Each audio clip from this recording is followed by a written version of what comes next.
Essaye ça. Avertissement. Les propos, commentaires ou positions tenus lors de cette émission sont faits strictement à titre personnel et ne représentent aucune obédience en tout temps. Merci et bonne écoute.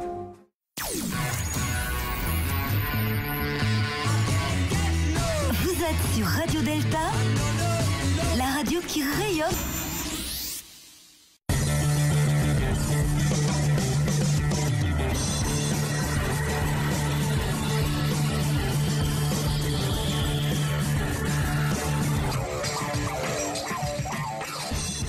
Sous le bandeau, émission numéro 39 et on est de retour cette semaine avec la belle équipe.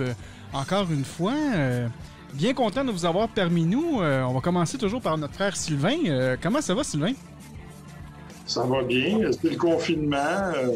Donc, il n'y a rien de nouveau. Hein? On fait la vaisselle, on fait le ménage, on tourne en rond. Puis, on écoute des séries, on fait du Netflix and chill. Donc, c'est à peu près tout ce qu'il y a à faire. Puis, à part le travail, on fait du télétravail aussi. Ouais. Voilà, c'est aussi simple que ça. Ah, ben c'est chanceux, toi.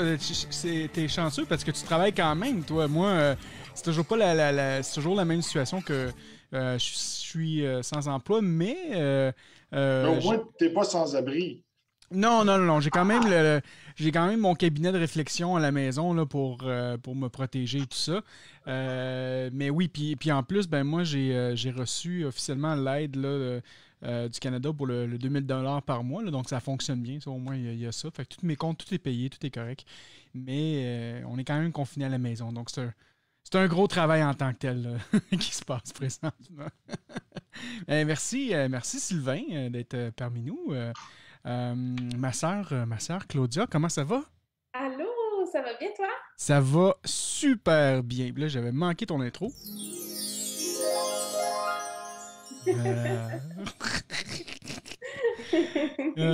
Comment ça se passe, toi, le confinement, de ton côté? Moi, ça va très bien. Cool. Ouais. Je suis bien contente. Moi aussi, je continue à travailler. C'est super de pouvoir continuer aussi. Et puis, on a des beaux moments. Moi, je me sens bien dans cette situation-là. Donc, ça me donne beaucoup de temps pour réfléchir me poser, réfléchir sur des idées, des projets que j'ai, des choses comme ça. Donc, très positif de mon côté. Fantastique. Écoute, c'est clair qu'on va en reparler là, dans les prochains moments. Là. Mais un grand merci encore une fois d'être parmi nous. D'ailleurs, j'ai oublié carrément quelque chose, mais il y en a un ici dans la salle qui a vieilli quand même d'1 an. Il y a quelques jours de ça. Hein? Mon frère Sylvain, t'es déjà rendu à 82 ans. C'est félicitations. Non. J'ai frappé le demi-siècle. Alors, quand je me suis levé jeudi matin, j'avais 50 ans. Uh-huh. Et je voyais poindre à l'horizon l'aube de la soixantaine qui s'est présentée pour la première fois. Alors, j'ai été pris soudainement de panique. J'ai vérifié si j'étais tout en un seul morceau. Ou en pyjama. J'ai constaté en me regardant dans le miroir que j'avais plus de cheveux blancs que d'habitude. Oh là là! Je peux témoigner qu'il n'y a rien de ça de vrai. C'est toujours le même nombre, c'est bon ça. Oui. C'est ça, je voulais te le dire en même temps, bonne fête. Puis d'ailleurs, on va saluer vite les auditeurs qui sont... Parce que là, présentement, on fait un essai, voir si ça fonctionne bien. Donc, on diffuse en simultané, en fait, sur YouTube et sur le chat de Facebook. Donc, c'est les deux en même temps qui sont faits. On a une technologie qui s'appelle Restream.io qui est disponible. Donc, on s'amuse à diffuser sur les deux médias principaux. Ah, et là, il y a quelqu'un qui a ouvert le son. Sylvain, vilain garçon. Et donc, c'est ça. Donc, on va dire un beau allô à Michael, à Sylvain, à Max Steve, Ronan, qui te souhaite aussi bonne fête, mon frère Sylvain. Michel aussi. Et Mel alias Lem qui nous dit allô. Donc, un grand bonjour à tout le monde. Un grand merci d'être là. Et on a aussi notre frère Dominique. Comment ça va? Très bien, comme un retraité. Ouais, mais toi, c'est ça, pour toi, c'est l'habitude, c'est ça, c'est la même chose. Comme un retraité, donc pas condamné à mort pour l'instant sur Super. donc, donc ça va. Écoute, c'est vrai que c'est un moment un peu difficile parce qu'on se retrouve un peu loin des frères et des sœurs et puis je dirais de l'activité maçonnique, mais il y a toujours une activité maçonnique donc par le biais des téléconférences. Ça permet aussi de lire beaucoup et puis en même temps de faire des balades à pied et puis d'aller dans la forêt. Moi, j'ai le Mont Saint-Bruno juste à côté de moi, donc ça permet, disons, de me poser, de me retrouver avec la nature. Mais je suis très, très heureux d'avoir des rapports télévisuels assez souvent, donc avec les frères et les sœurs de ma loge et de mon obédience. Donc c'est super. Et je te remercie de ton invitation, Franco. Je souhaite également un bon anniversaire à Sylvain et puis une grosse bise à Claudia. Voilà. Excellent. C'est excellent. Mais puis toi, en plus, tu as fait finalement un peu comme nous il y a 2 semaines de ça. De votre côté aussi, vous avez fait votre premier essai là, pour une obédience par Internet. Oui, tout à fait. Ça s'est très, très bien passé. En fait, nos trois loges étaient réunies, donc c'est-à-dire les Amis réunis, la Nouvelle Alliance et la Flamme écossaise. Et c'est vrai que on a débattu, 2 planches ont été lues, il y a eu un large débat, on a continué, je dirais, assez tardivement, donc c'était vraiment très bien. Et puis là, on a fait donc une réunion, enfin disons un atelier avec les apprentis de ma loge, et ça c'est pareil, c'était quelque chose, vraiment, c'est l'excellence. Moi, je trouve que c'est très très bien. Mais ça ne vaut pas quand même, je dirais, des réunions où le contact est quand même présent. Là, c'est un contact visuel, disons par vidéo, donc c'est pas le contact charnel que l'on peut avoir en loge. Mais disons que ça maintient la fraternité entre nous et puis ça nous permet, disons, de ne pas être séparés, je dirais, dans le temps. Voilà, j'ai dit. Ouais, mais c'est ça. Je pense que c'est l'aspect le plus important, c'est de garder le contact avec les frères et sœurs. Je ne sais pas de votre côté, mais je dis nous, de notre bord, finalement, les frères et sœurs, il y en a beaucoup qui vivent de l'isolement parce que sont seuls à la maison ou ils ne fréquentent pas nécessairement en fait, ils ne voient pas nécessairement tous les autres frères et sœurs. Vous autres, de votre côté, la réalité, comment ça se passe avec les frères et sœurs? Est-ce que ça vit tout de l'isolement ou il y en a plusieurs qui ont des familles?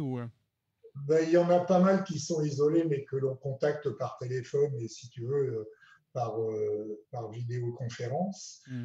L'isolement, enfin, tu parles d'une chose, moi, qui m'a alerté, parce que c'est vrai que je fais partie d'autres associations, et et je vais prendre une présidence dans un peu de temps, et j'espère que tu seras là, donc mon frère Franco. Oui.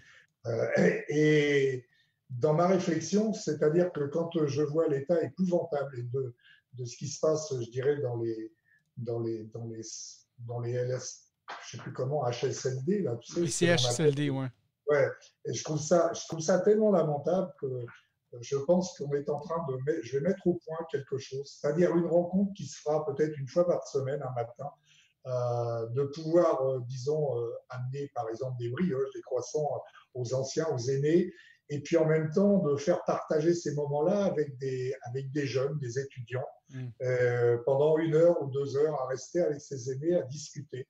Parce que la plupart des jeunes, on a tous été jeunes, et c'est vrai que vous êtes encore jeunes, mais c'est vrai que beaucoup oublient que les aînés ont construit, ont été jeunes aussi, et ont créé, ont développé, ont fait des choses.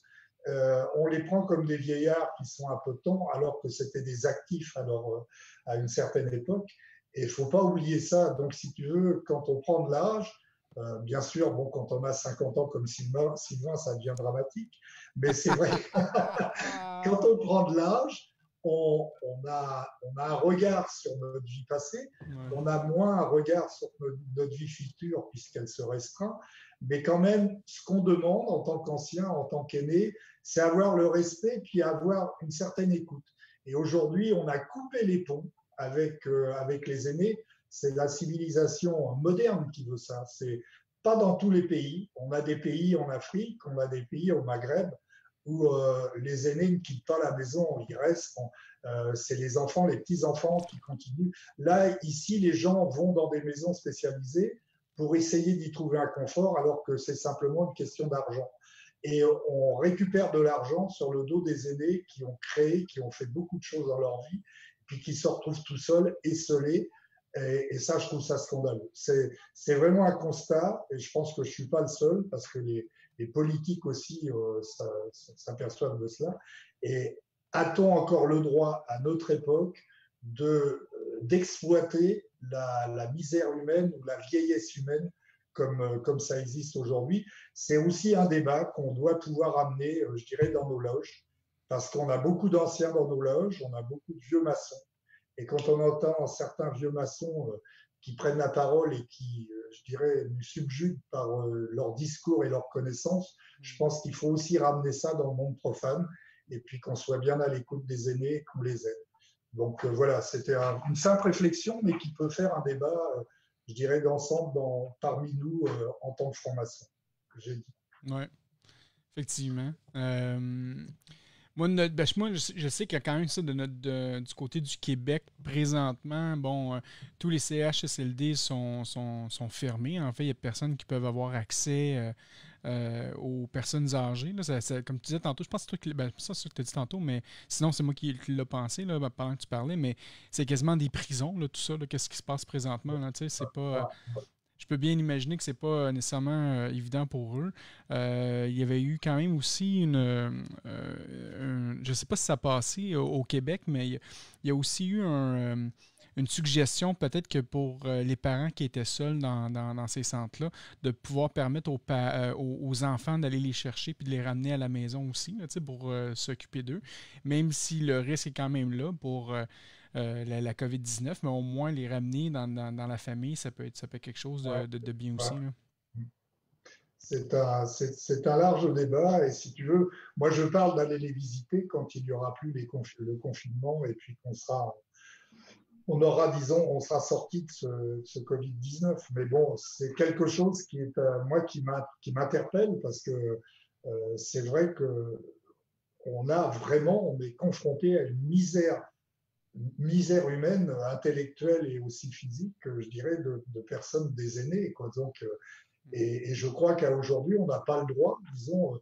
Alors, c'est pareil, c'est une question de rémunération. Pour aller s'occuper des gens, c'est pas toujours évident de s'occuper des personnes âgées, parce qu'il y a des incontinences, il y a vraiment du travail qui est difficile à faire et à effectuer. Et je pense qu'il faut rémunérer les gens qui s'occupent des aînés, qu'ils aient une compensation, je dirais, financière, et non pas, là, il n'y a pas de compensation, je veux dire, on donne pratiquement rien.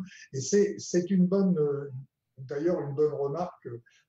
Aujourd'hui, on s'interroge sur le fait que les petites mains d'aujourd'hui, celui qui nettoie, celui qui travaille dans un dépanneur, celui qui a la pompe à essence, etc., on s'aperçoit qu'on a un besoin inimaginable de ces gens-là. Par contre, aujourd'hui, a-t-on besoin d'un avocat? Non. Je veux dire, l'avocat aujourd'hui, c'est un avocat. L'avocat, il est confiné, alors qu'un avocat va gagner $500 de l'heure. Ouais. Ces gens-là, ça vaut peut-être le coup quand même de les augmenter un petit peu, de par le travail, je dirais, qu'ils effectuent. Et puis surtout, c'est aussi une manière de reconnaître que ces petites mains-là, ça devient des besoins très important lorsqu'on se retrouve en zone de confinement comme on est actuellement. Alors c'est un large débat, toutes ces choses-là. Je pense que le Covid-19, bien sûr, on pourra en parler, c'est quelque chose de dramatique, mais les à côté, je dirais, et ce qui va en ressortir, ça va peut-être, on va avoir quelque chose que l'on ne voyait pas et qui va peut-être changer, je l'espère, les mentalités des gens, mentalité politique, mentalité de l'argent, et puis aussi de pouvoir rapatrier aussi des produits de première nécessité qu'on fait fabriquer dans des pays comme la Chine, etc., ouais. Alors qu'on peut très bien les faire fabriquer chez nous. Donc, il y a plein de choses que l'on peut mettre en avant, et puis surtout faire attention, nous, en tant que francs-maçons, de ne pas, je dirais, perdre notre liberté, parce que là, la liberté, elle est aussi extrêmement ébranlée, dans la mesure où on est en train de fliquer de plus en plus, je dirais, les gens. Et ça, il faut faire très, très attention. Donc, c'est la liberté, l'égalité et la fraternité, c'est quand même les trois symboles de notre maçonnerie et il ne faudrait pas quand même qu'on perde ces symboles-là. Ouais.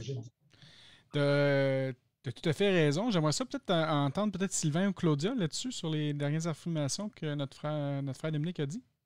Oui, ben moi, je trouve qu'effectivement, je le vois dans la même perception. La situation actuelle, en fait, amène la lumière, amène le spotlight sur des situations qui étaient préexistantes et qu'on ne voyait pas parce qu'on était très occupé avec le travail, l'horaire très occupé, les choses à faire et tout ça. Donc, si on n'était pas dans le milieu, on ne le voyait pas. Si on ne connaissait pas des gens du milieu, on ne le voyait pas. Puis, ce n'était pas très couvert non plus par les médias de masse de manière régulière. Donc, cette situation-là met le spotlight sur ces différentes difficultés qu'on a dans notre façon de fonctionner actuelle et puis amène un temps aussi justement pour les gens de voir c'est quoi leur priorité maintenant qu'on est dans une situation comme ça où est-ce que les besoins de base sont devenus le retour à la première préoccupation, tu sais, les besoins de base et puis justement de voir un peu de se remettre en contact avec le côté humain de la chose puis de pouvoir avoir une pensée différente, critique, innovatrice face au futur. Sylvain? Moi, je dirais qu'on reconnaît la conscience d'une société à la façon dont elle traite ses aînés. Et malheureusement, ces gens-là ont été laissés pour compte. On ne s'en est pas occupé, puis voilà ce qui arrive aujourd'hui. Si on prend, par exemple, dans les peuples des Premières Nations, bien là-bas, les traditions sont que pendant que les parents allaient travailler, bien, les aînés s'occupaient des enfants et c'est eux qui transmettaient la sagesse aux enfants. Alors que depuis un certain nombre d'années, maintenant, ici au Québec, et c'est l'État qui a pris la place. Hein, donc, on fait garder les enfants très jeunes par l'État. Les grands-parents ne sont pas là pour leur apporter la sagesse, l'amour qu'ils ont besoin. Et ensuite, bien, c'est encore l'État qui prend la place. Donc, l'État a remplacé la religion qu'on avait ici dans les années 50 qui prenait toute la place. Et à la fin, bien, on les renvoie vers l'État. Donc, on prend nos petits vieux puis on les envoie dans les CHSLD. Donc, je pense qu'il y a vraiment un changement de valeur à s'opérer dans notre société, de retourner à ces valeurs-là essentielles, de garder nos aînés près de nous, puis d'en prendre soin. Oui. Je suis d'accord avec toi. Avec tout ça, c'est la raison pourquoi du sujet aujourd'hui, on va pas révéler les secrets du sujet du cabinet de réflexion. On s'excuse pour ceux et certains. Je sais. Sylvain, c'était le premier qui voulait tout révéler aujourd'hui. Non, je voulais pas tout révéler. J'ai dit, calme-toi, mon frère, prends ça, une gorgée de vin à la fois, tu vas voir. Mais juste le fait de penser, c'est quoi, le cabinet de réflexion? Puis j'ai l'impression que ça fait peut-être quelques émissions qu'on en parle ici et là, mais je voulais vraiment qu'on se concentre là-dessus un peu plus cette semaine. Mais de parler du cabinet de réflexion, réflexion, juste le mot en premier, réflexion, qu'est-ce que ça peut signifier pour vous? Puis le fait d'être dans un cabinet, pour moi, je pense que je l'avais expliqué dans le passé, mais moi, présentement, chez moi, c'est mon cabinet de réflexion. Je pense que tout le monde est pris présentement chez eux, dans son propre cabinet. On ne peut pas nécessairement sortir. Oui, on va sortir une fois de temps en temps, faire des épiceries, prendre de l'air un peu, marcher sur la terre et tout ça, s'amuser un peu, mais on va pas, on reste confiné à la maison. Donc, je voyais un peu une belle symbolique qu'on pourrait discuter durant cette prochaine heure-là. Vous autres, quand on parle de cabinet de réflexion, qu'est-ce que ça vous dit ou fait si je vais avec Claudia? Le cabinet de réflexion. Moi évidemment, on peut pas révéler. Peut-être pour mettre en contexte un petit peu les auditeurs sur ce que c'est le cabinet de réflexion. C'est un endroit où est-ce qu'on envoie les impétrants, les gens qui commencent leur processus initiatique en maçonnerie. Donc, pour réfléchir, évidemment, on ne vous dit pas sur quoi, mais ça sera à découvrir. Pour moi, ça a été un moment qui a été très marquant. Puis, je trouve que c'est un bon symbole, puis un bon moyen de retourner à l'intérieur de soi, de vraiment aller voir qu'est-ce que ça signifie pour nous, le processus maçonnique. Et après ça, quand on élargit, ben, qu'est-ce que ça signifie pour nous, la vie?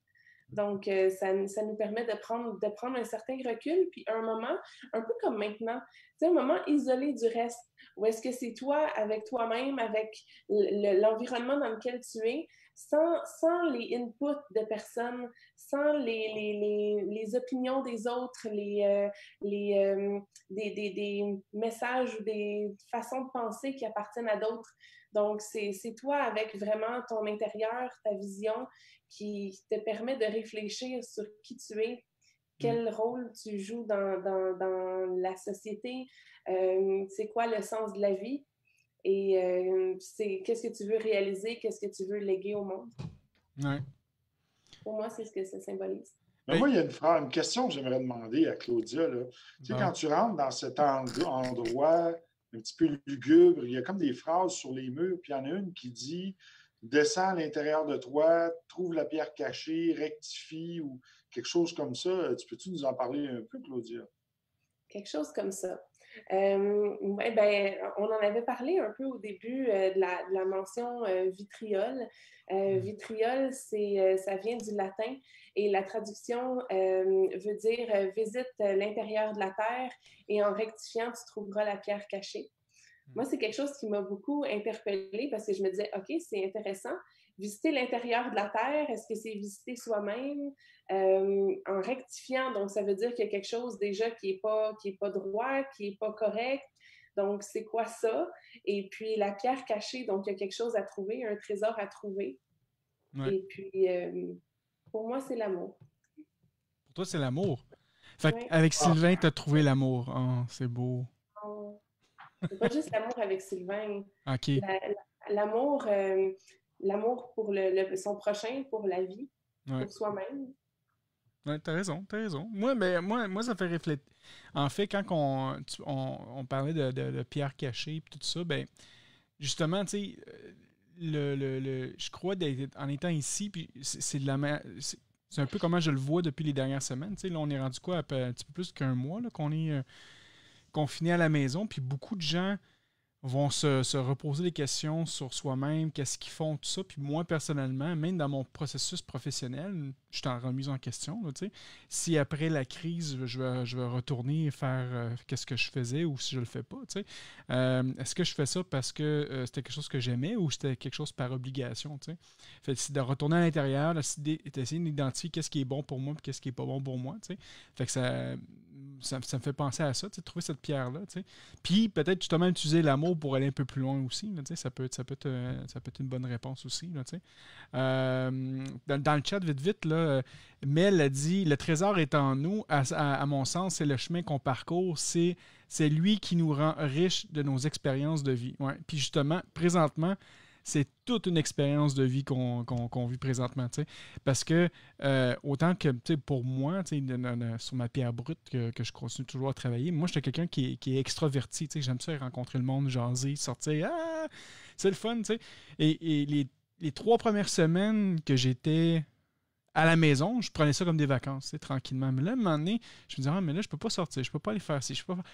Là, ça commence à mériter un petit peu, tu sais. Mais je me dis, OK, on va essayer d'adapter certaines choses, là, tu sais. Moi, j'ai commencé il n'y a pas longtemps en fait, à tous les jours, on fait des marches, moi et ma conjointe. Mais là, je me suis tanné de marcher dans mon quartier. Donc là, qu'est-ce qu'on fait? C'est qu'on prend ma voiture, puis on s'en va dans d'autres quartiers marcher pendant une demi-heure. Tu sais. Et j'ai commencé à aller visiter des frères et sœurs comme ça. Fait que nous, qu'est-ce qu'on fait? C'est qu'on va stationner devant la maison du frère et de la sœur. On part à marcher, puis quand on vient pour repartir, on l'appelle, on dit « Hey, sœur, on est devant la porte. » Fait que là, on se parle à 2 mètres de distance. Puis au moins, je suis capable de combler un certain manque qu'il y a présentement. Tu sais. Mais ça me fait vraiment beaucoup travailler les insécurités, puis je peux le voir sur Facebook présentement. Je vois des gens qui commencent à capoter les tout seuls, qui ont même des détresses là, psychologiques. Là. Vous, de votre côté, est-ce que vous en avez entendu parler de ce genre de détresse-là psychologique envers quand les gens qui sont renfermés dans leur cabinet? moi, j'ai remarqué qu'il y a une recrudescence de trucs de conspiration, puis d'appels à la guerre civile, d'appels à la désobéissance civile. Je vois vraiment ça sur Facebook courir de plus en plus. Alors, on dirait que les gens, là, ça fait maintenant un mois qu'ils sont confinés. Donc, là, ils font face à leur... justement, là, ils sont à l'intérieur d'eux et la pierre cachée, ils l'ont trouvée, c'est pour la lancer sur leurs voisins. Eux, c'est ce qu'ils pensent, là, mais en fait, c'est un peu la triste réalité. Et même aux États-Unis, là, il y a des gens qui commencent à manifester contre le confinement. Donc, où ça va se rendre, ça va pousser les autorités gouvernementales à mettre en force des programmes de répression là, donc, envers ces manifestations-là. Donc, ça va amener la violence, ça va aller je crois, malheureusement en s'aggravant. Mais et ça a un bon côté, vous savez, les modérateurs sur Facebook, puis les gens qui vont arrêter cette désinformation-là parce que les réseaux sociaux, en ce moment, c'est ce qui nous tient tous. Hein? Puis on s'en aperçoit parce qu'on s'ennuie les uns des autres, on s'ennuie des contacts physiques. Tu sais, moi, vous me manquez tous, là, puis il y a plein de gens qui me manquent, puis ça me ferait du bien de voir des amis. Puis là, on dit tout, hey, mec, ça c'est fini, là. On s'en va prendre une bière sur une terrasse, on est tous mangés chez nous. Ça va être la débauche. On va tous se voir, là. Ouais. Hein? On vit de cette douleur-là, alors on n'est pas les seuls, donc tout le monde le vit. Et ceux qui sont encore plus seuls, moi, j'ai des amis qui sont célibataires, là, puis ça fait un mois qu'ils sont dans leur 3,5, là. Ils trouvent ça long à regarder les 4 murs, là, puis, tu sais, donc, c'est sûr que ces gens-là, là, ils vivent, ça bouille à l'intérieur d'eux, puis ça peut éclater à tout moment. Alors, c'est important d'avoir travaillé sur soi, de maîtriser ses passions et l'avoir trouvé, cette pierre cachée-là, et l'avoir enrobée d'amour et connaître nos défauts, quoi. Mais j'ai dit. Ouais. Qu'est-ce que ça veut dire, Dominique? Ben, je reviens sur le cabinet de réflexion. Bon, là, sur la situation actuelle, le plus préoccupant, je dirais, dans ce confinement, c'est quand même les rapports entre hommes-femmes. On sait que les femmes subissent quelquefois des violences et puis ça ne va pas en s'arrangeant. Donc, c'est ça qui est très préoccupant. L'être humain, c'est vrai, on n'arrive pas à canaliser la violence de certains, malheureusement, et c'est comme ça. Alors, je reviens sur le cabinet de réflexion. Je pense que c'est un lieu de méditation, c'est sûr. Les gens ne méditent pas assez et quand on se retrouve en confinement comme ça, il faut peut-être, je dirais, retrouver l'essentiel. L'essentiel, la lecture fait partie de l'essentiel. Nous, on lit, on a encore, je dirais, la chance, entre guillemets, de lire beaucoup, puisqu'on a quand même de la lecture maçonnique importante, puis on a une autre approche aussi de la lecture non maçonnique qui est aussi importante dans la philosophie, etc. Et je crois que c'est le moment, disons, de se détacher un peu de ce monde moderne, enfin, disons, du monde actif, pour ceux qui sont encore actifs, et puis de se plonger dans le monde de la lecture, qui n'est pas du tout un monde virtuel, puisque c'est un monde de méditation, c'est un monde où on fabrique son propre film, ses propres personnages par rapport à la lecture. Et c'est très fécond comme approche. Et on a beaucoup de choses qui nous renforcent intellectuellement. Alors, c'est vrai que pour revenir au cabinet de réflexion, je dirais, de la maçonnerie et ce qu'il représente, c'est vrai que c'est un retour sur soi-même. C'est aussi le fait de se retrouver dans un endroit où on est un peu déconnecté, où, je dirais, on a un moment angoissant, parce qu'on ne peut pas tout révéler, mais c'est vrai que certains initiés trouvent de l'angoisse, mais c'est une angoisse passagère, mais c'est quand même angoissant parce qu'on revient sur soi et on recherche le plus disons, la vérité de ce que l'on a en nous. Alors, il y a des cabinets de réflexion qui sont partout. En fait, ce n'est pas lié à un endroit fermé. Ça peut être aussi dans une forêt, lorsque vous êtes au milieu des arbres. Eh ben, si vous vous asseyez, vous accotez à un arbre et vous regardez ces arbres, déjà, vous n'êtes pas tout seul et c'est un moment de réflexion inimaginable. Pour ceux qui ont fait de la voile et qui ont fait des traversées avec des voiliers, bon, j'ai eu cette chance-là parce que pendant de nombreuses années, je partais faire des grands voyages sur la mer. Il y a des moments, vous êtes tout seul sur le bateau et votre esprit n'est pas là, donc il est ailleurs. Et là, vous avez des flashs fabuleux, quoi. Je veux dire, vous avez des moments d'humilité incroyables sur un bateau. Parce que si vous n'êtes pas humble, vous êtes à la merci, je dirais, de sombrer dans la folie, à la limite, et dans la peur. Parce que c'est vrai qu'on est tout seul et on n'a que le bateau qui peut nous sauver. S'il coule, ben, on meurt. Hein. Et puis, on a un autre cabinet de réflexion. Si j'ai eu la chance aussi d'aller dans le désert assez souvent, et ça me fait penser souvent à Saint-Exupéry et le Petit Prince. Et d'ailleurs, si les auditeurs veulent le relire, ils verront aussi que par cette lecture, c'est une belle réflexion sur soi. Et quand on est dans ce désert et que le soir, donc vous avez la voûte étoilée qui est extraordinaire, j'ai jamais rencontré autre part que dans le désert cette voûte étoilée. Et ben là aussi, il y a une humilité, il y a une profondeur dans l'espace qui est inimaginable. Et puis, il y a aussi, je dirais, on est transcendé dans le fait de faire le bien on fait corps avec l'univers et puis la Terre. Et ça, c'est quelque chose qui est je ne peux pas le traduire, on ne traduit pas verbalement ça. On le ressent simplement, je dirais, par cette vision et puis par cette notion je dirais, de liberté que l'on a à un moment donné. Et cette liberté, disons, d'entrevoir des choses, de voir des choses. Alors, tout ça, ça peut lier, si vous voulez, au cabinet de réflexion quand on revient et quand on rentre en maçonnerie. C'est vrai que c'est quelque chose qui est important et je pense que ce cabinet de réflexion, il ne doit pas nous quitter pendant tout le temps où on est en maçonnerie. Si on y est pendant 25 ou 30 ou 50 ans, on a toujours cette notion de réfléchir sur soi-même pour construire son temple. C'est vrai que ce n'est pas évident, mais c'est là la difficulté. Mais je pense que dans l'humilité, on arrive parfaitement un jour, disons, à se hisser et à entrevoir la lumière. Ouais. Notre frère amène un point important.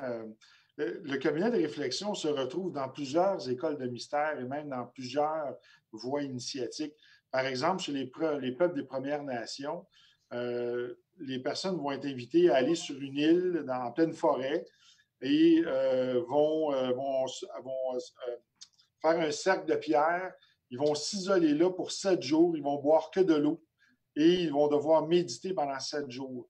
Alors, imaginez, non seulement vous jeûnez, vous restez là, vous ne pouvez pas bouger, mais vous allez être appelé à confronter toutes vos peurs, donc les animaux de la nature qui vont venir à vous. Moi, je l'ai fait ça pour 3 jours et j'ai trouvé ça, je vais vous dire, la première nuit. C'est assez pénible parce que tu entends tout ce qu'il y a dans la forêt, tu as des moments de paranoïa, des moments de paix, les moustiques qui t'envahissent. Ça, c'est horrible. Et à un certain moment, tu arrives à transcender et tu arrives à vivre en comment on dit, donc, pas en synergie, mais en symbiose avec eux. Et moi, j'ai une amie comme ça qui s'est retrouvée dans un cercle comme ça, des Premières Nations, complètement seule, et elle a été confrontée à un ours. Et l'ours s'est assis devant le cercle, il l'a regardé pendant tout près de 40 minutes. Et je peux vous dire là, qu'elle avait les jetons. Là. Elle disait, il n'y a personne qui va venir te chercher. Là. Donc, c'est une expérience qui t'amène vraiment à te confronter tes propres peurs, à descendre à l'intérieur de toi, puis à te surpasser, à te dépasser. C'est ça le cabinet de réflexion. Mais c'est la même chose et on le retrouve dans plusieurs voies initiatiques. Ah ouais. C'est ça. Mais tu vois, sur ce point-là, mon frère, je crois qu'elle a utilisé quand même de vigilance puis de persévérance parce que sinon, probablement qu'elle serait faite manger par l'ours. Mais il faut savoir que pour les peuples des Premières Nations, il y a une notion beaucoup de respect et de gratitude dans la nature. Donc, elle a dû prier, avoir la foi, demander au Grand-Esprit à ce que l'ours ne lui fasse pas mal. Et il n'a rien fait, dans le fond. Il s'est assis, il a regardé, il a grogné un peu, puis par la suite, il est parti. Elle n'avait pas de nourriture avec elle, donc l'ours n'était pas hostile, puis il n'y avait pas de bébé ourson non plus. Là. c'est vraiment quelque chose qui l'a amené à transcender sa propre peur. Et comme je disais, bien, la notion de gratitude, elle est très importante. Donc, elle a dû faire une offrande de tabac au grand esprit, entrer en relation, en amour avec le grand œuvre, avec la nature, communiquer avec les arbres, communiquer avec tout ce qui l'entoure. Donc, c'est pas facile au début, là. Vous asseyez là, vous êtes totalement rationnel, vous êtes dans vos peurs, vous n'avez jamais dormi dans le bois. Donc, c'est intimidant. Mais après 2-3 jours, là, ça commence à bien aller, puis vous êtes en harmonie. Et vous passez par toutes sortes d'émotions assez intenses. Fait que c'est bien, tu nous parles de ça, Sylvain, en étant seul dans la nature, on est vraiment pris avec soi-même à trouver sa pierre cachée, comme tu disais tantôt. Mais à la maison, on est quand même seul. Je parle pour certains, mais je veux dire, on a quand même un certain moment seul, mais on n'est pas quand même dans ces mêmes éléments-là. Il y a quand même des attaches ici qui font en sorte que tu peux peut-être pas nécessairement faire le grand détachement comme la personne que tu connais a vécu aussi. Hein. Je veux dire, à la maison, il y a quand même certaines attaches qu'on a. Là. Tu sais, il y a des gens qui ne sont pas habitués de sortir. Et si on prend, par exemple, les adolescents, habituellement, il faut les pousser pour les sortir dehors. Ils ne veulent pas sortir. Là, maintenant que c'est le confinement, ils veulent sortir, ils ne veulent pas rester en dedans. Donc, c'est totalement l'opposé. Ouais. Les gens sont pris avec ça. Imaginez la pauvre femme qui a un amant et qui est confrontée à rester avec son mari. Imaginez ce qu'elle doit souffrir, mais ça doit être terrible. Alors, imaginez les couples. Nous, on l'a vécu, moi et Claudia. On a passé un mois ensemble. C'était terrible. Et on est toujours aussi amoureux. Ça, il n'y a rien qui a changé. Mais il y a pour des couples pour qui ils ne sont pas habitués d'être seuls et de devoir se parler. Ça, pour eux, c'est difficile. Ouais, ben attends une minute. Coupe ta caméra puis ton micro, Sylvain. On va parler tout seul à Claudia. On va prendre son opinion en premier. Je ne suis même pas inquiet. Non, mais ça revient à un certain adage qui dit que si tu persévères, tu vas être tu vas être purifié de tout ça, parce que tu vas sortir de cette situation-là. Donc, c'est pour ça, si on revient qu'est-ce que notre frère Dominique a dit tantôt, l'utilité des avocats. L'utilité des avocats va être là. Le moment que tout ça va être relevé, les avocats vont nous regarder au loin, vont faire « Allô, on est prêts, nous, pour les divorces. Vous pouvez venir nous voir, inquiétez-vous pas. » Ça va bien aller. mais quand même, dans toutes ces situations-là, le fait d'être à la maison, de se recentrer sur soi-même puis de comprendre pourquoi qu'on vit certaines incertitudes et tout ça, va faire en sorte qu'on va donner les meilleures personnes. Tu sais, je niaise avec la parabole là, que si tu persévères, là, tu vas être purifié, mais c'est important parce que, en fait, là, ce que je vous dis présentement, c'est juste que je me récite des leçons pour moi. Là, tu sais, je me parle à moi-même présentement, là, tu sais, mais en travaillant sur ma pierre, comprendre pourquoi j'ai certaines insécurités, bien, à la fin de tout ça, je vais devenir une meilleure personne. Tu sais. On va toutes probablement réaliser plein de choses, puis agir justement pour le mieux de cette planète-là. Tu sais. On se rend compte aujourd'hui qu'il y a moins de gaz à effet de serre, que les lacs et toute la faune est en train de se refaire, tu sais. Qu'il y a des animaux qui se promènent dans des villes. Mais quand on parle, je me souviens toujours que Claudia m'a parlé de ça, mais des dauphins à Venise, tu sais. On recommence à avoir une certaine stabilité, puis ça revient encore à l'ordo Abkao. Pour moi, le cabinet de réflexion, présentement, on vit cet ordo Abkao parce on vit plein d'émotions, des incertitudes, puis qu'on doit persévérer justement pour sortir de cet état-là, pour devenir une meilleure personne. Là, en tout cas, je ne sais pas ce que vous en pensez, mais moi, c'est un peu comme ça que je le vis aussi. Là. Ah, mais c'est tout à fait ça. Ah, tu vois, c'est tellement ça que Dominique a bloqué. Peux-tu c'est juste moi qui n'a pas bloqué? Ben oui. C'est juste moi qui ai bloqué. C'est vrai. Pour aller avec et puis je dirais avec la nature, puisque on fait partie d'un tout. Je pense que l'homme se considère qu'il est plus costaud que la nature, alors qu'il est un nain par rapport à tout ça. Et il y a un philosophe qui disait, qui avait été à un moment donné tellement en harmonie avec cette nature, il avait dit « j'ai appris à mourir en marchant ». Et je trouve que cette phrase-là, c'est une phrase, on peut réfléchir, on peut en faire un thème, je dirais, à la limite philosophique. Elle est importante, ça veut dire que il avait tellement trouvé ou eu des ondes tellement positives, il était tellement en harmonie avec cette nature qu'à la limite, il pouvait mourir maintenant, il avait tout découvert, quoi. C'était un petit peu ça. Et cette phrase-là, elle est un peu, je dirais, dans la recherche que l'on a, nous, à découvrir, je dirais, la bonne harmonie et puis la façon de faire son temple intérieur. Alors, pour revenir un petit peu sur l'isolement, puisqu'on en a parlé tout à l'heure, c'est vrai qu'il existe aussi on a une sœur qui s'occupe de ça, qui est notre sœur Léo Cadia, entre autres. Je vous encourage peut-être à le faire. Je sais qu'on peut on prend contact avec une association, et cette association vous donne le nom, enfin les gens vous téléphonent, des gens qui sont seuls et isolés et qui sont angoissés, et vous téléphonent et vous parlez avec eux. Et donc il y a des échanges téléphoniques qui arrivent à, je dirais, compenser une solitude angoissante que certaines personnes vivent. C'est vrai que c'est pas toujours évident, surtout les gens d'un certain âge. Donc je sais que ça se fait. Alors ça se fait avec les petits frères des pauvres, je crois, mais ça se fait aussi avec d'autres organismes. Si vous voulez le faire, je vous encourage à le faire. Moi, je ne l'ai pas encore fait, donc je vais certainement le faire. Alors, c'est vrai qu'il faut donner des horaires, parce que sinon, vous pouvez être appelé toute la nuit. Mais bon, ça peut peut-être aussi... on peut peut-être sauver des vies, parce que c'est vrai que vous avez des gens qui vivant une angoisse vraiment très difficile, peuvent arriver à mettre fin à leur jour s'ils n'ont personne à qui appeler ou avec qui prendre contact. Alors, ça fait partie des choses, je pense, qui sont peut-être intéressantes à développer et à savoir. Alors, je ne sais pas, Franco, si toi, mon frère, tu peux éventuellement trouver des liens. Ça permettrait, disons, de passer le message à tout le monde, ceux qui veulent se rendre utiles à ce niveau-là. Je sais que c'est quelque chose... Bon, il faut être aussi à l'écoute.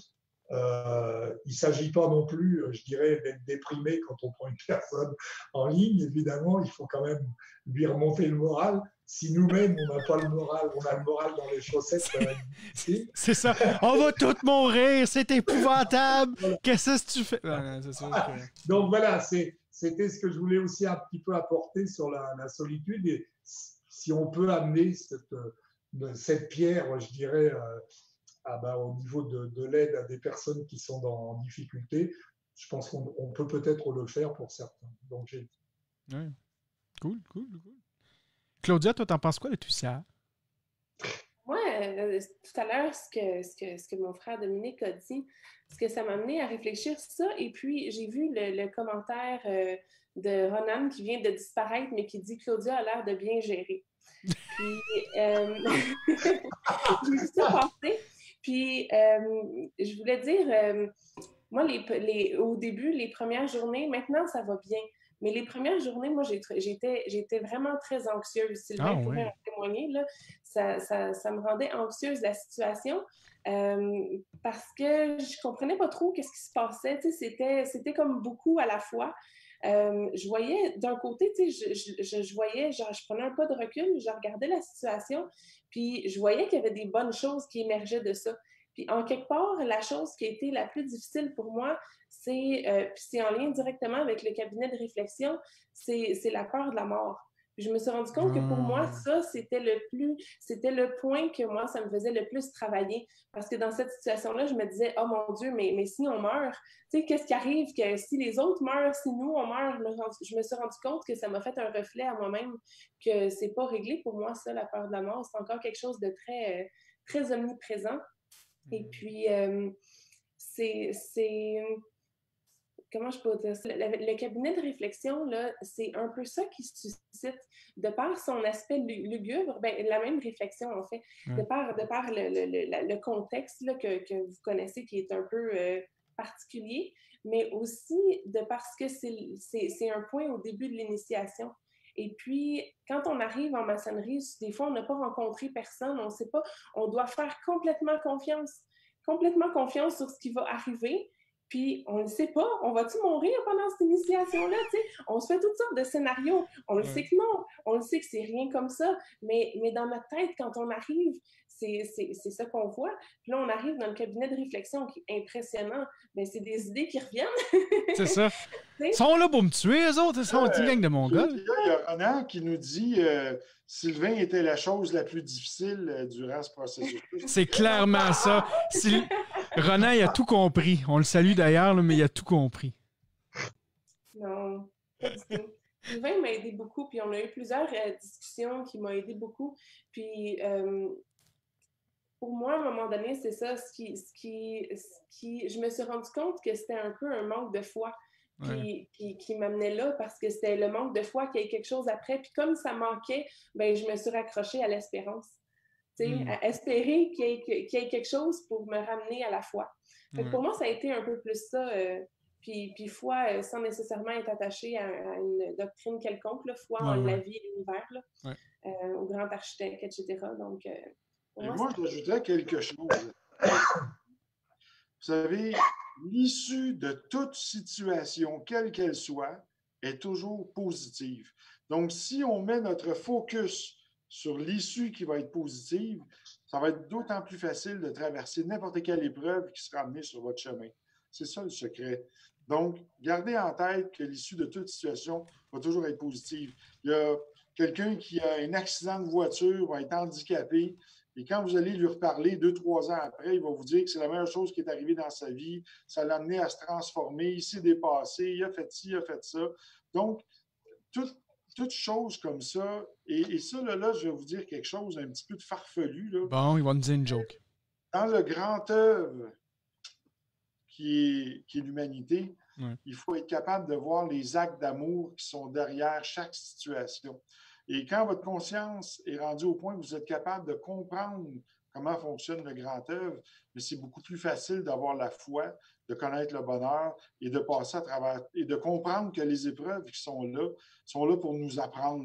Mais c'est nous qui décidons en fait comment on va apprendre. Est-ce qu'on va apprendre en conscience ou on va apprendre en souffrance? Malheureusement, la plupart des gens vont choisir le chemin de la souffrance parce qu'ils vont se rebeller, s'objecter. Ils ne voudront pas se résilier. Par orgueil, ils vont vouloir se battre, résister. Et c'est ça qui va faire que c'est difficile. Gardez toujours en tête que l'issue de toute situation est toujours positive. Oui, puis tu as raison. Puis d'ailleurs, c'est pour ça qu'on en revient justement à voir les réactions des gens. Tu vas le voir tout de suite, là, ceux qui le vivent en souffrance ou ceux qui le voient en conscience aussi. Là, tout le monde qui joue à des jeux vidéo, ils le vivent tout en conscience parce que les autres s'en foutent et jouent à des jeux vidéo à longueur de journée. Mais les autres qui n'ont rien d'autre à faire, c'est plus difficile. Non, mais sérieusement, non, je comprends. Je comprends absolument ça. Puis, vite, pour rebondir avec Claudia, tu vois, toi c'était au départ que tu as eu ce chaos-là, ces choses-là qui sont... Répète-moi ça, Dominique. Cette angoisse. Oui, cette angoisse-là, tu sais. Mais moi, comme c'est plus maintenant, tu vois, c'est le fun de voir ça, tu sais. C'est comme un partage de planches en réalité, tu sais. On voit chacun les visions de symbolique de chacun, en fait, de tout le monde, tu sais. Puis pour revenir dans le chat, parce qu'on salue quand même tout le monde qui sont là présentement, il y a quand même plusieurs personnes qui sont avec nous et qui répondent au chat. On a Ronan qui dit que lui, de son côté, il n'y a pas eu de cabinet de réflexion lors de son initiation. Donc, probablement que c'est dans une obédience non reconnue. Non, Est-ce que c'est information? C'est ça. Mais tu vois, c'est même tout dépendant des rites. Ça a l'air qu'il y a des rites qui n'ont pas de cabinet de réflexion. C'est intéressant aussi d'entendre ça. Je ne savais pas. Moi, j'étais sûr et certain que tous les rites, c'était quelque chose quand même de commun. Mais là, je suis surpris. Tu sais, mon frère, il faut que je t'avoue quelque chose. Depuis un mois, là, depuis que tout ça a commencé, il y a un seul moment où j'ai été pris d'un moment d'anxiété. OK. C'est arrivé un mercredi matin ensoleillé, alors que j'étais assis dans la salle de bain et que je me suis aperçu qu'il n'y avait plus de papier cul. Alors là, je me suis vraiment... j'ai vécu un état d'anxiété et j'ai gardé en tête que l'issue serait positive puisque Claudia viendrait m'apporter du papier cul qui pourrait me sortir de cette malencontreuse situation-là. Alors, tu vois, c'est le seul moment d'anxiété que j'ai pu vivre avec la consultation. Fait que comme qu'on dirait, certains, t'étais dans la marde. Non, j'étais pas dedans, j'étais au-dessus. Mais ça sentait pas bon. Ah oui, l'odeur était nauséabonde, mais quand même, c'est moi qui distribuais les cadeaux. Ah, bon. Sinon, Étonné, pour répondre un petit peu à ce que tu disais là sur oui, Dominique. les rituels, les rites qui n'ont pas de cabinet de réflexion. Bon, je ne connais pas le rite York, mais je pense que toutes les obédiences ont un cabinet de réflexion. Moi, j'ai souvenir, je pense que ça fait partie intégrante, je dirais, de l'initiation quand tu rentres en maçonnerie. Je ne vois pas. Alors, ça ne peut être que dans le York, là. Hein, donc, En fait, mais... notre frère nous a dit dans le chat que lui, il venait du rite émulation. Donc, au rite émulation, ce que j'ai compris. Peut-être. Mais ils ont quelque chose qui doit être. Doit être similaire. Peut-être pas un cabinet de réflexion, mais ils ont certainement, je dirais, tu rentres pas comme ça. Tu as quand même un endroit où tu dois certainement comparaître devant un frère ou une sœur ou discuter. Tu dois avoir certainement quelque chose qui te permette justement d'avoir cette réflexion, de pouvoir encore dire oui ou non si tu deviens franc-maçon ou pas, je dirais. Donc, et c'est vrai que je suis quand même assez étonné, mais de toute façon, le cabinet de réflexion, bon, pour nous francs-maçons, il existe, et notre frère Sylvain a parlé des Amérindiens. C'est vrai que quand on va en Afrique, il y a des rituels aussi africains. Quand on va, je dirais, à Haïti, sans les autres, mais je veux dire, dans tous les rites qui sont aussi bien égyptiens dans le temps que certains rituels grecs ou rituels africains, comme je disais, il y a en Afrique, moi j'ai une amie qui a été initiée. Elle a été enfermée dans une grotte pendant je ne sais plus combien de temps, quelques heures. Elle aussi, c'était quelque chose d'inimaginable, en pleine nuit, avec des lueurs. C'est là qu'elle m'a toujours dit, ce jour-là, j'ai découvert les génies. Bon, mais c'est vrai que donc, ça reste quelque chose qui est ancré dans le traditionnel, dans la mise en condition de l'empêtrant. Parce que c'est quand même une mise en condition, parce que quand on sort quand même du cabinet de réflexion, on est conditionné, je dirais, pour s'attendre à la vie, à la mort, comme disait Claudia tout à l'heure. Donc c'est vrai que c'est un moment quand même très angoissant, mais c'est un moment très important, parce que, rappelez-vous, sans trop dévoiler, quand on a le retour qui est fait par les apprentis, il y a quand même des choses écrites et de leur vécu et de leur ressenti. Il y a tout un vécu, je dirais entre guillemets, enfin je l'ai déjà dit, qui le retranscrivent, disons, par écrit, qui est quand même très fort. Et c'est vrai que ça vient aussi depuis le cabinet de réflexion jusqu'à la fin de l'initiation. Et je crois que c'est un moment très important. D'ailleurs, on le retrouve toujours. Il y a toujours dans tout. Quand vous montez après, quand on monte en grade, entre guillemets, dans les hauts grades et autres, on a toujours à un moment donné ce cabinet de réflexion, même si c'est quand même une réflexion sur soi, mais on est quand même tout seul à un moment donné. On vit tout seul chaque initiation. C'est important. Enfin, moi, je vous demanderais, mes frères et sœurs, là, pourquoi qu'on retrouve un miroir dans le cabinet de réflexion? Ah, je ne savais pas qu'il y avait un miroir dans le cabinet de réflexion. Pas partout, parce que moi, chez nous, moi, j'ai pas souvenir d'avoir eu ce miroir, donc on l'a à la fin. Mais ça reste le miroir, c'est quand même, c'est très préoccupant en fait, un miroir. Je sais pas si vous avez vu le film de Jean Cocteau, Orphée. Donc, c'est derrière ce miroir que se trouve, je dirais, le mal entre guillemets. Et c'est quand on se regarde, on se pose toujours la question si c'est bien nous qui nous regardons ou si c'est pas le miroir qui nous regarde. Ça fait partie, je dirais, c'est extrêmement déstabilisant. Bon, c'est pas quand on se rase qu'on se pose la question, mais je dirais, ça peut être un élément de réflexion qui est quand même très profond. D'ailleurs, on le retrouve quand même, que l'on veuille ou non, à un moment donné, je dirais, dans le miroir, dans l'initiation. Mais c'est vrai que c'est un moment important. Mais moi, je n'ai pas souvenir d'avoir eu ce miroir dans ce cabinet de réflexion. Je ne sais pas si toi, tu l'as eu, Sylvain. Mais... Oui, moi, c'est sûr, je l'ai vu. Là. Mais moi, je serais curieux d'entendre Franco et Claudia sur le sujet. Je sais pas, Sylvain.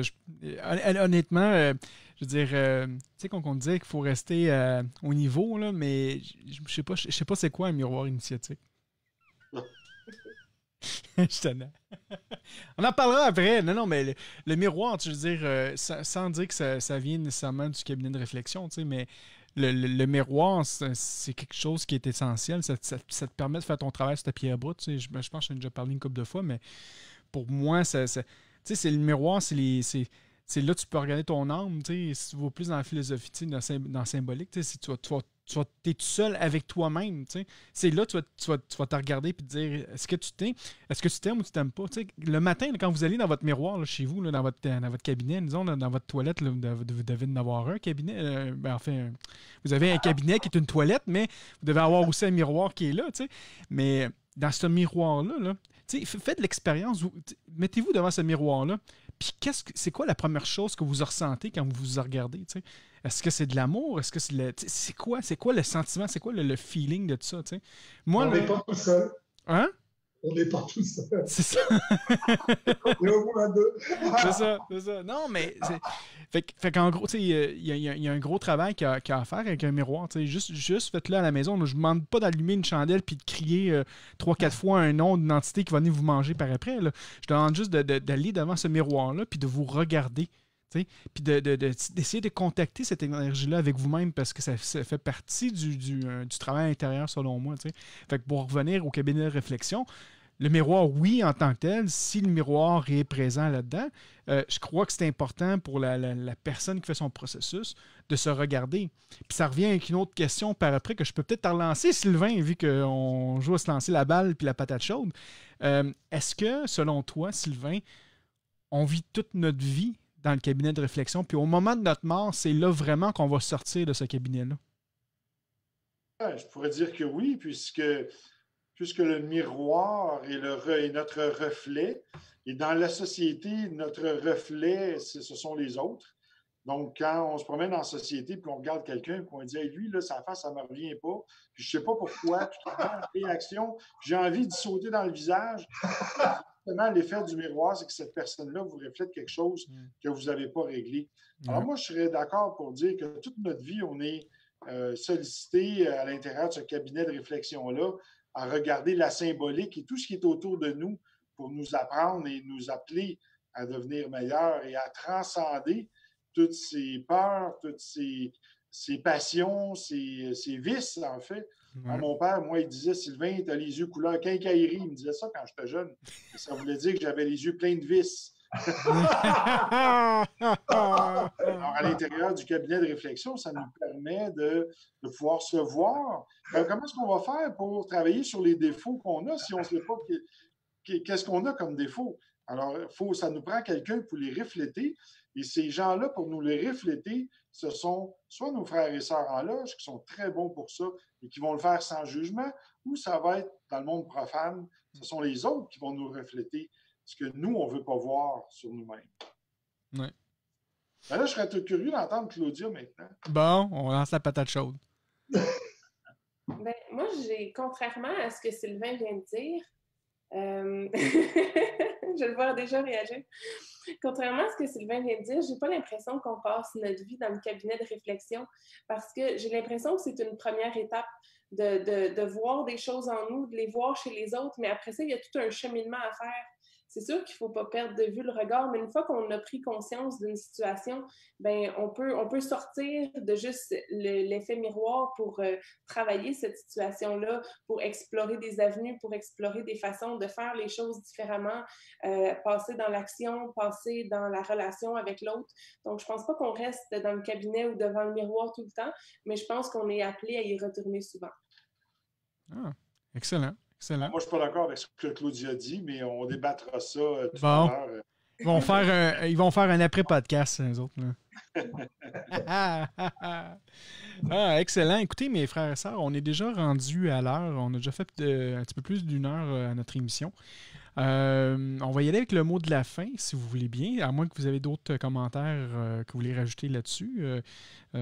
Sinon, on va y aller directement avec le mot de la fin. Ma sœur Claudia, toi, ton mot de la fin, qu'est-ce que ce serait?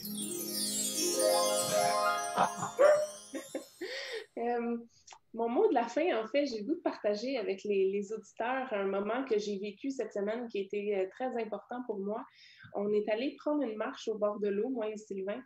Et puis, on avait un beau ciel dégagé. C'était le coucher du soleil. Donc, le soleil s'est couché. Puis ensuite, moi, j'ai grandi toute ma vie là, dans le secteur dans lequel je suis présentement. Et puis, j'ai vu plus d'étoiles que j'en ai jamais vu ici dans toute ma vie. La voûte étoilée est merveilleuse. J'étais subjuguée, fascinée de pouvoir poser mon regard, tourner mon regard vers le ciel et puis pouvoir voir la couleur du ciel qui change avec la pollution qui diminue, de pouvoir voir les étoiles qu'on voit aussi bien, des constellations complètes que d'habitude on n'arrive pas à tout percevoir parce que certaines étoiles sont pas assez lumineuses. Ça m'a nourri d'un sentiment de joie, d'espoir, de positif face à l'avenir de la planète, face à l'avenir de l'humanité. Et puis, je voulais le partager avec les auditeurs que j'avais été très touchée par le retour de la voûte étoilée et puis que tout le monde est appelé à pouvoir transcender les moments difficiles qu'on passe en ce moment. Et puis, tant qu'on se souvient aussi de tendre la main vers les autres et puis de faire le pas, on peut transcender, peu importe le côté ténébreux qu'on rencontre dans cette situation-là. Merci, Claudia. Mon frère Dominique, ton mot de la fin? Bien, dans le mot de la fin, déjà, je voulais te remercier et puis vous remercier tous les trois parce que cette émission-là, elle est pleine de tendresse, pleine de jeunesse, pleine d'histoire, de connaissances. Enfin bref, c'est très intéressant. Pour rebondir un petit peu sur la réflexion de notre sœur Claudia, il faut absolument que Sylvain et toi alliez dans le désert. Donc un jour, préparez ce voyage. Vous verrez, là, vous comprendrez beaucoup de choses. Et puis, je voulais dire aussi que j'encourage la plupart des frères et des sœurs qui sont confinés, surtout d'un certain âge, donc de ne pas se décourager, de lire beaucoup, je dirais de se transcender par la lecture, si on ne peut pas le faire autrement, de ne pas s'amuser à écouter, je dirais, tout ce qui se passe sur Internet et puis de filtrer les informations, parce qu'il y a beaucoup d'informations qui sont complètement fausses et qui peuvent amener, je dirais, à un désordre généralisé. Mon souhait aujourd'hui, c'est qu'on sorte de cette crise, je dirais, en toute liberté, entre guillemets, d'entreprendre et puis d'esprit, et surtout que l'on ne sorte pas par la violence. Moi, c'est ce qui me fait un petit peu peur, parce que c'est vrai que les sociétés dans le confinement et la cité dans le confinement peut amener à des débordements et à des guerres civiles, quelquefois, qui sont très graves. Donc, soyons tolérants vis-à-vis des gens que l'on croise, soyons polis, soyons très, très généreux. Donc, tout le monde est confiné, on se doit d'être respectueux, poli, et puis de faire preuve de bienséance par rapport à tous les gens que l'on croise. Si on tombe, je dirais, dans un système, dans un système d'agressivité, ça sera vraiment encore plus difficile pour se sortir de ce confinement. Alors, paix et amour, c'est un petit peu ça, donc aujourd'hui, et puis une longue vie, bien sûr, à notre ordre, la franc-maçonnerie. Merci, mon frère. Frère Sylvain, ton mot de la fin? Bien, moi, mon mot de la fin sera le suivant. Tout au long de ma vie, lorsque j'ai eu des moments difficiles, j'ai lu un poème. Et ce poème-là s'appelle « Si », écrit par Rudyard Kipling, qui était aussi un franc-maçon. J'aimerais vous le lire et je vous invite à aller le chercher sur Google, vous le procurer et le lire. Et vous allez voir comment ce poème-là peut vous aider à transgresser vos peurs, à passer par-dessus tout ça. Et je vous lis à l'instant.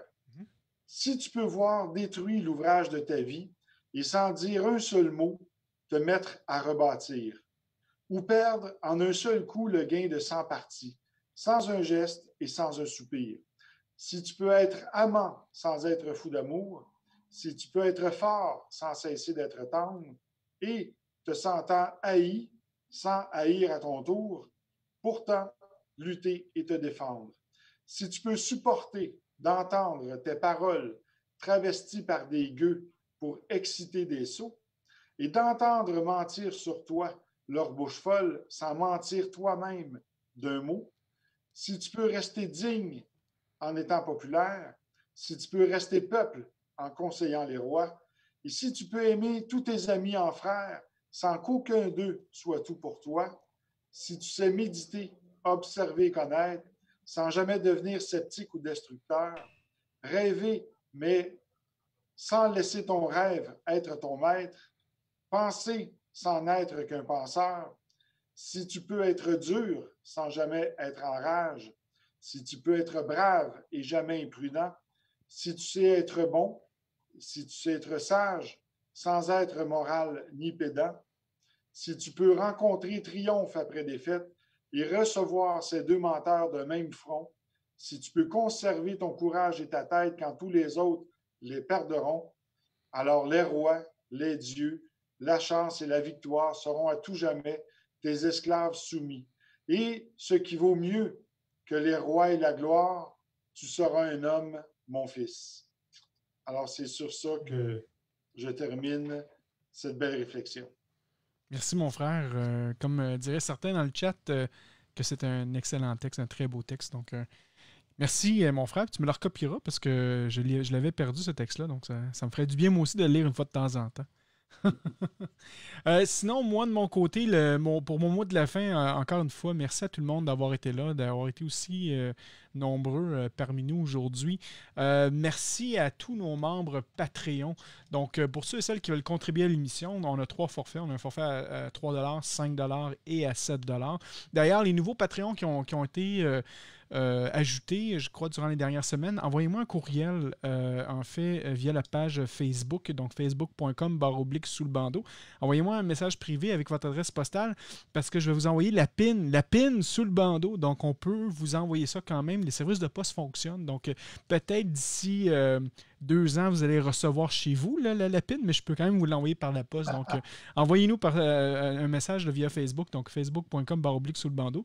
Ça va me faire plaisir de vous envoyer la PIN une fois qu'elle est une fois que vous m'avez envoyé votre adresse postale. Donc, oui, c'est exactement. Merci Dominique pour montrer cette belle pin, cette épinglette de l'émission Sous le bandeau. Donc, les forfaits à 3 $, on a le Fat Pack, l'émission qui passe en fait tous les vendredis sur Facebook, l'émission Le Fat Pack. On les remercie. Sinon, les auditeurs flamboyants, on a Nico, Cindy, Michel, Netilope, qui sont les auditeurs flamboyants. Les maîtres podcasters, donc on a notre frère Éric, Raphaël, Alain, Raymond, Cap Jazz, Dominique d'ailleurs, qui est un de nos membres Patreon, donc un grand merci. Danny, Woody, Laurent, Cédric, Thibaut, Pierre et Ronan, le conquéreur de l'Angleterre, il est avec nous aussi dans le chat, donc un grand merci d'être parmi nous. Sinon, dans mon mot de la fin aussi, parler en fait, moi et Sylvain, on n'en a pas parlé, mais mardi prochain, nous allons faire une conférence Internet sur la franc-maçonnerie. Donc, pour ceux et celles qui voudraient en apprendre un peu plus sur la franc-maçonnerie, peut-être devenir éventuellement franc-maçon une fois que le confinement va être terminé. On s'entend qu'on ne fera pas d'initiation sur Internet, là, ça, c'est sûr. On peut faire des tenues sur Internet, mais pas les initiations quand même, là. Mais nous allons faire une conférence, en fait. Le lien, il est sur notre page Facebook de l'émission Sous le bandeau, parce que c'est les animateurs de l'émission Sous le bandeau qui sont là. C'est un webinaire, c'est gratuit. Donc, le 21 avril prochain à 19h, heure du Québec. Donc, il risque d'être pas mal tard pour nos frères et sœurs qui sont en Europe, mais on est tous en confinement. Donc, si vous voulez prendre un petit 2 heures de plus puis vous coucher plus tard, ben ça vaut peut-être la peine de venir nous voir. Donc ça, c'est pour le 21 avril prochain. Et comme vous le savez, on a fait une tenue. C'est pas une tenue sous le bandeau, c'est une tenue de ma loge à moi, de la Grande Loge Annie du Canada. Et ça a été un succès fou. Je reçois toujours des messages disant quand est-ce qu'on va faire la prochaine tenue et tout ça, parce qu'on a fait quand même un concept assez intéressant. Ça fonctionne bien quand la personne qui s'occupe de diriger les travaux a aussi accès à une console numérique. Là, donc, on peut rajouter des effets et tout ça, là, comme si on serait en loge, même si on n'est pas en loge. Donc, probablement, là, je dois demander l'autorisation à mon grand maître, mais probablement d'ici 2 à 3 semaines, on sera en mesure de faire une autre tenue Internet. Donc, si vous êtes encore une fois intéressé, vous pourrez nous envoyer un message. Puis, il va y avoir un tuilage qui va être fait. Puis d'ailleurs, je dois quand même vous dire que le tuilage qui a été fait était assez poussé. Et je dois dire que les frères et sœurs, en vos grades et qualités, vous devriez relire votre tuilage parce qu'il y en avait une chance que je vous connaissais parce que sinon, la porte, elle serait refermée devant vous. Ça aurait été assez drôle, merci. Mais bon. Ça fait partie du travail maçonnique, pas juste de faire la maçonnerie, mais de connaître aussi ses rituels. C'est quelque chose quand même qui est assez important. Donc, c'était pas mal mes mots de la fin. Un grand merci encore une fois à tout le monde. Merci à tout le monde dans le chat. Je vais vous dire vite, Mel, Ronan, Pascal, Carl-Henri, on a Antoine, d'ailleurs, Antoine qui est un des co-animateurs de l'émission Les Pierres Brutes à Radio Delta. Écoutez, ça n'arrête plus de descendre les messages, il y a tellement de personnes. On a Mathieu, on a Sylvain qui est là, Breno, Eric aussi qui sont présents dans le chat. Donc, un grand merci à tout le monde. Ça m'a vraiment édifié ce soir, ça m'a permis, en fait ce midi, ça m'a vraiment permis de pouvoir continuer à faire mon travail dans mon cabinet de réflexion dans les prochaines semaines. Donc,